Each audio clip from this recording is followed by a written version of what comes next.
Okay, hello everybody. This is the promised video that I said was coming on Sunday when I was preaching on Genesis chapter 5, a little bit more looking at the genealogy in Genesis 5 and thinking about it, particularly, which I'll get to in a minute, the ages of the people. So let me start. You may well know the BBC have a TV program called Who Do You Think You Are?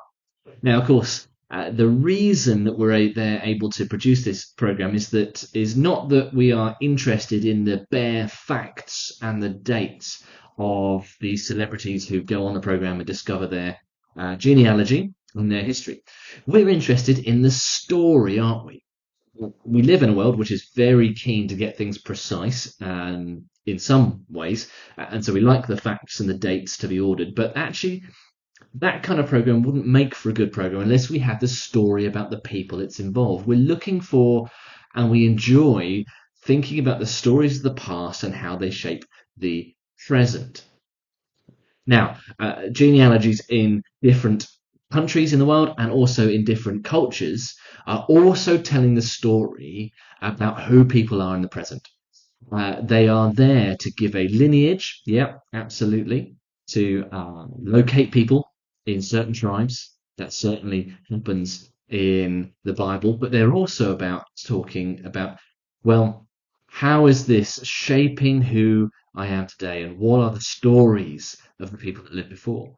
So they're a bit more than just plain dates and numbers and births and deaths and facts. So when we approach genealogies in scripture, we have to bear that in mind, that they're trying to tell us something more than just the bare numbers. Let me tell you some of the things that genealogies are doing in scripture, particularly around Genesis 5 and a little bit later as well through the Old Testament. So one thing that these genealogies are doing is they are fast forwarding the story.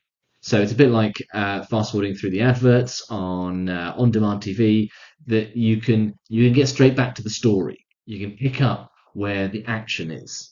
And so that's part of the function of genealogies in Genesis, is to take us forward in time so that we land on another bit of God's story. And that's the key thing to remember. This is God's story, his interaction with us. The way they do that is different in here in Genesis 5, but also in Genesis 11, and actually find it again in Ruth chapter 4. What we have are genealogies of 10 generations. 10 generation genealogies.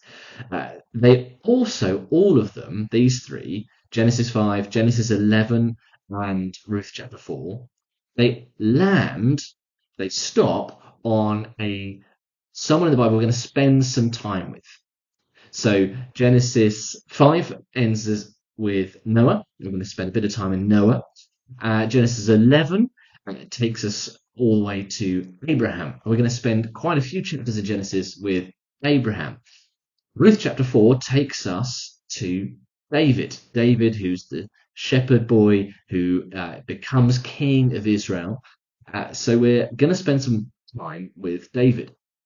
And part of the reason why the Bible moves us on in that way is because it shows God's working with these people. Because each three of these people, Noah, Abraham, and David, are people with whom God makes a covenant.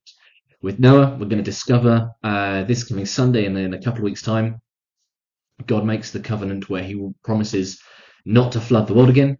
He puts the rainbow in the sky, not as a reminder for humans, funnily enough, but as a reminder for himself that he promised not to flood the world again. Genesis 11, we land on Abraham.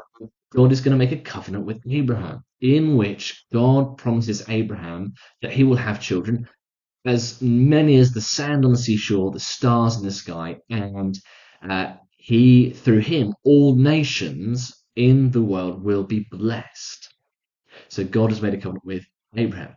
And then in Ruth, at the end of Ruth, we get to David, and we discover again there that God makes a covenant with David and promises David that one of his offspring will be on the throne forever. Now, it's hopefully unsurprising that all three of these covenants find their fulfillment in Jesus. But that is what these things are doing.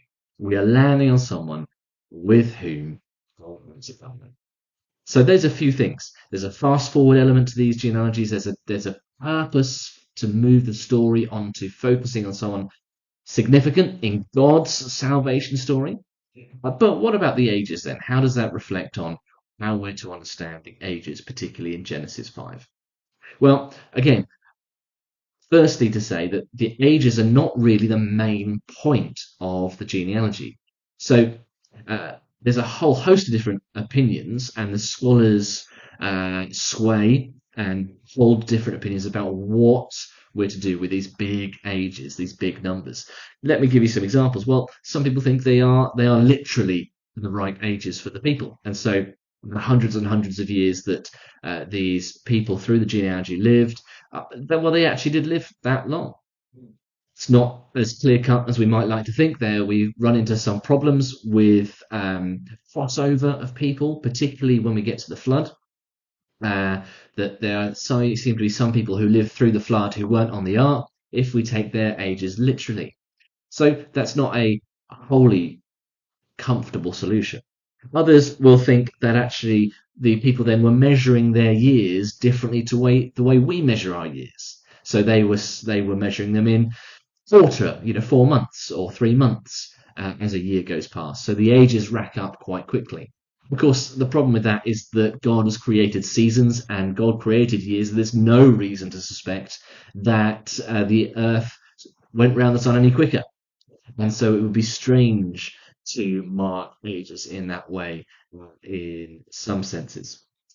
Another one is that actually what was happening is that the writer of Genesis, who's likely to be Moses, was skipping some generations in order to make the point about the story of God's involvement with humanity. And so you get the idea where it's not being deceitful as such, but because different cultures record things in different ways for different purposes, it might be that some of the generations are missed. So in some senses, I am my great grandfather's son, sort of. You can trace the line, and uh, whilst we wouldn't use those words, I'm certainly his grandson. And so, in a sense, that may be what's going on there. And it's not massively comfortable because, in the end, we just really don't know the answer to these large ages. And as I said before, actually, that's not the main point of Genesis chapter 5, which is again to take us through to the next part of the story, to focus on God's salvation history, but also to allow us to see that drumbeat of death that I was talking about on Sunday, and the crack of light that comes in, particularly with Enoch, but also with Lamech, who's Noah's father, and who's speaking that word, longing for the rolling back of the curse. I hope that's been helpful with some bit more information about the genealogies and a little bit of thinking around some of the larger numbers.